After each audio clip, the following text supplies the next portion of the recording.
Welcome back, everyone. We're diving deep into the book of Daniel today. Oh, yeah. This one is fascinating. It really is. We've got a scholarly, annotated version to work with. Okay, great. Yeah. And honestly, the book of Daniel is just like packed with historical intrigue. So we're going to try to unpack it all. Who Awesome. Daniel was, what challenges he faced back in ancient Babylon, and then what his story might mean for us, even today. Right. You ready? Absolutely, let's do it. Okay, cool. So one thing that's really interesting about Daniel is that there's a lot of debate about how historically accurate it is. Yeah, you're right. I think a lot of people they love the book for the stories, for the prophecies, but there's this kind of like background tension about, well, how much of this actually happened the way it's written? That's a great point. So it's a tough balance sometimes, like Hmm. appreciating the narrative, but also being aware of the historical context. Exactly. All right, so we're starting right off in Daniel chapter 1, verse 1. We meet Daniel. He's a teenager, Hmm. and he's taken captive when the Jews are deported to Babylon. This is around 605 BC under King Nebuchadnezzar. Wow. It's hard to imagine that, right? Like being taken from your home as a teenager I know. and thrown into this like totally foreign culture Yeah. and this, the Babylonian exile. It's like, it's the whole backdrop, the context for the book. You have to understand what's going on. This massive upheaval, empires clashing, Right. a whole people trying to like hold on to their identity in the middle of all this chaos. And then in the middle of all this, we have Daniel and his friends. They're selected for this special training in Babylonian language and culture. Oh, interesting. So it's almost like they're being prepped for, leadership roles. Okay. But then Daniel, he does something really bold. In chapter 1, verse 8, he refuses to eat the king's food. Hmm. Instead, he asks to eat vegetables. Interesting. So what's the big deal about that? It seems like a small thing. I know, it seems small, but think about it. Could it have been a really risky move? I mean, yeah, it could have been. It was a huge act of defiance, really. The footnotes suggest that eating the king's food might have, violated Jewish dietary laws, Oh, possibly, maybe even involve food offered to idols, and that's like, huge no-no. So Daniel was kind of drawing a line in the sand, I guess, saying, look, I'm not going to compromise my beliefs even though I'm living here. that took some serious courage. Oh, yeah, absolutely. But here's the crazy part. Yeah. The warden sees how well Daniel and his friends do on their veggie diet, Yeah. and he just lets them keep doing it. So you could say that, Daniel's faith actually had very practical consequences. That's a really good point. It's fascinating. It's like this episode sort of sets the tone for the whole book. Oh, how so? It's all about staying true to your faith, even when it seems impossible, and then witnessing how God works in ways that you don't expect. I like that. So can faith actually make a difference, especially when you're in a hostile environment? That's the question, isn't it? Yeah. All right, let's talk about Nebuchadnezzar's dreams, Oh, yeah. because things are about to get really, really wild. Okay. I'm intrigued. So in Daniel chapter 2, Nebuchadnezzar, he has these dreams, and they are disturbing, Like, seriously disturbing. seriously disturbing. And he demands that his wise men tell him what they mean. His wise men. Yeah, the Chaldeans. Oh, right, the Chaldeans. They were like a special group of Babylonian wise men, the astrologers, the experts in dreams and omens. And they were stumped. Apparently so. Even they couldn't figure out what these dreams meant. Nebuchadnezzar was so freaked out that he threatened to execute all the wise men if they couldn't figure it out. Well, it seems a little extreme. I know, right? Talk about pressure. Yeah. But this is where Daniel steps up. Okay. He asks for some time to pray. Okay. And according to the text, God reveals both the dream and its interpretation to him. Wow. I know. So what was this crazy dream all about? Yeah, I'm dying to know. Okay, so picture this. A giant statue made of all these different metals. Okay, a giant statue. Yeah. And Daniel says this statue represents 4 successive kingdoms. 4 kingdoms. The head of gold, that's Babylon, of course. Of course. But the other kingdoms, they're a bit of a mystery. Ah, so that's where all the debate comes in. Exactly. It's like a cryptic message about the future. And it gives us a little glimpse into how people back then thought about, their place in history. It's incredible, though, right? This idea of trying to predict the future. Yeah, Like, we still do that today. absolutely. We're obsessed with it. All right, so what happens next? Okay, well, Nebuchadnezzar has another dream in Daniel chapter 4. Another one. And if you thought the first one was wild, just wait. Okay, lay it on me. He dreams of a giant tree, Okay, which symbolizes his kingdom. makes sense. But then God decrees that Nebuchadnezzar is going to lose his sanity What? and live like an animal for 7 years. No way! That's intense. I know. The footnotes even mention a real condition called boanthropy, Boanthropy. where people believe they're oxen. Wow. So you're saying there could be a real-life connection here? Potentially. But even on a symbolic level, it's a pretty powerful story. Like, even those powerful rulers can be humbled. It's about pride. I see. It makes you wonder if there are any modern parallels. Leaders who, overreach and then face consequences. Totally. Okay, so Nebuchadnezzar's successor, Belshazzar, takes over. Okay. And in Daniel 5, he throws this huge feast. A feast. But he makes a big mistake. Yeah. He decides to use the sacred vessels from the Jerusalem temple for his party. Oh, no.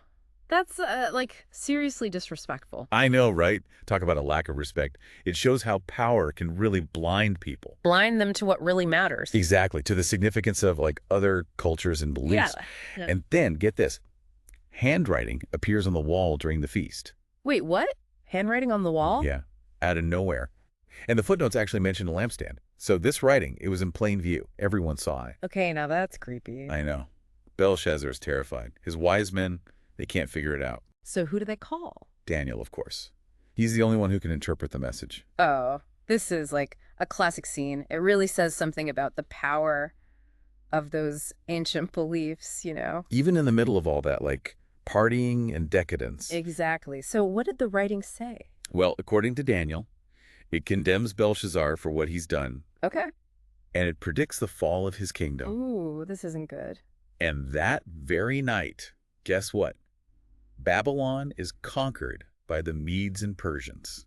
No way. Just like that. Just like that. Talk about consequences. It makes you think, what we do really does have an impact, especially when we disrespect what other people hold sacred. Absolutely. Yeah, it really makes you stop and think, about how, our actions have these ripple effects. Yeah. Especially when we disrespect what other people think is sacred. Yeah, for sure. Speaking of consequences, the next story we get to is one of the most famous ones in the whole book, Daniel in the lion's den. Oh, yeah, everyone knows that one. So in Daniel 6, King Darius, he's the new ruler of Babylon, he issues this decree forbidding anyone from praying to any god or man except for himself. For himself, wow. For 30 days. Okay. It's interesting, though, because the footnotes point out that Daniel was already praying 3 times a day. Oh, really? Yeah. Which isn't something we saw earlier in the Old Testament, Ah, yeah, that's true. So it adds another layer to the story, right? Definitely. It really shows how important prayer was to Daniel. Exactly. And this decree, it puts Daniel in a really tough spot. Yeah, what's he supposed to do? Right. Does he give in? I mean, I would want to be in his shoes. Not a chance. He keeps praying openly to God, even though it could literally, cost him his life. Wow. That's some serious faith right there. I know. It takes a lot of courage to make that kind of choice. It really does. It's like he was willing to face anything, no matter how scary, rather than go against what he believed. And the consequences. Pretty scary. He gets thrown into a den of lions. Ugh, I hate that part. But of course, we know what happens next. It's a miracle, right? Yeah, thank goodness. God sends an angel to protect Daniel, and he walks out of there totally unharmed. It's a story that just stays with you. It really does. It makes you think, what would you be willing to risk everything for? What are your lions, so to speak? That's a good question. We all have our lions to face. Right. But Daniel's story isn't just about defying kings or, facing lions. He's also known for his prophetic visions. Oh, yeah, those are intense, especially in chapters 7 and 8. I know, right? So many crazy images, beasts, horns, this figure that's described as one like a son of man. It's a lot to take in. There's a lot of debate about what these symbols actually represent, Oh, for sure. Like the 4 beasts in Daniel 7, a lot of people see them as representing different empires, the Babylonian, the Medo-Persian, the Greek, and the Roman. Oh, okay, yeah. But, there are other possibilities, too. It's like a big historical puzzle, Yeah. Trying to figure out all the clues. And it really makes you appreciate how people back then tried to make sense of their world and where it was all headed. I know.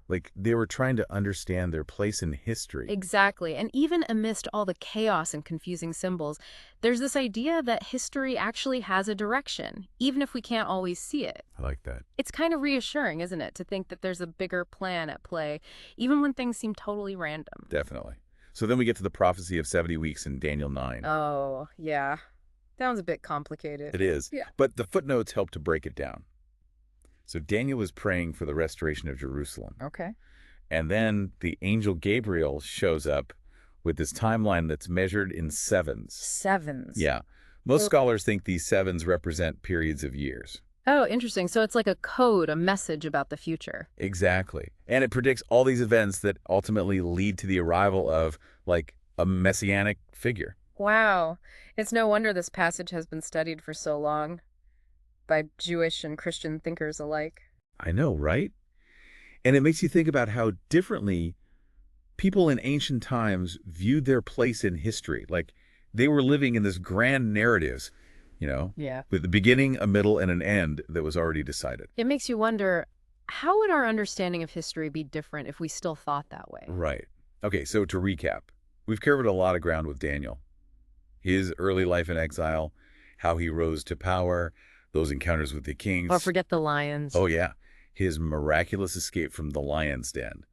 And, of course, all those mind-bending visions. It's quite a story. It's definitely a story that has it all. And through it all, Daniel never wavers in his faith. Not even a little bit. It's pretty inspiring, to be honest. Absolutely. Which makes you wonder, how is Daniel's story relevant to us today, Mm. thousands of years later? That's the big question, isn't it? I mean, he faced so much pressure to just go with the flow, to abandon his beliefs, but he didn't. He not only survived, but he actually thrived. Right. He found a way to be true to himself, even in a world that was totally against him. I think there's a powerful message there for everyone. Totally. It's like a guide for how to live a good life, how to have integrity, even when everyone's telling you to just blend in. Exactly. Whether it's standing up for what you believe in or just being yourself when everyone wants you to be someone else. Daniel's story has something to teach us all. And then there's this whole thing about trying to understand the future, right? Oh, yeah, for sure. Like Daniel was super concerned with, empires rising and falling, what would happen to his people. These are questions we still ask today. Totally. Maybe we don't think about prophecies in the same way, but we're still looking for those patterns, that meaning in history. Yeah. Trying to understand where we fit in, where we're all headed. So, to wrap up our deep dive into Daniel, what really gets me is how, even though it's set way back then, Daniel's story speaks to this really universal thing. Oh, yeah, totally. Like that struggle to stay true to ourselves when the world is, kind of pushing us to just fit in. It's so true. It makes you think, like, what does it even mean to live a life of integrity? How do we handle all the uncertainty, the opposition, the things we face in our own lives? Yeah. And, what are the things we'd actually be willing to stand up for, even if it meant going against everyone else? That's a big question. It is. And it's interesting, right? Like, even with all the debate about whether the book of Daniel is historically accurate or not, it still brings a lot of people comfort. Oh, absolutely. Like, it still inspires people. Yeah. It's a timeless message, I think. It reminds us that faith can actually, make a difference in the world. Right. And that courage can, help us overcome fear. And even when we feel totally overwhelmed, there's this power we can tap into, this power that's bigger than us. It's like no matter what you believe about the historical details, there's something in Daniel's story that just resonates, Absolutely. Okay, so we've reached the end of our deep dive into the book of Daniel. We've seen how its stories, its prophecies have just captivated people for centuries. It's a book that keeps on giving. Yeah, I agree. All these insights into what it means to be human, the nature of faith, and the power of hope. What a journey. It really is. And here's a final thought for everyone listening. Even though Daniel's story took place in ancient Babylon, it speaks to this truth that's universal, this challenge to stay true to ourselves in a world that's always testing our beliefs, Yeah. our values, our identity even. So as you go about your day, just think about it. What does it mean to be like Daniel in today's world? Well, I love that. What are the lions you might have to face? And what gives you that strength, that courage to face them head on? That's a powerful question. Thanks to everyone for joining us on this deep dive into the book of Daniel. We'll see you next time.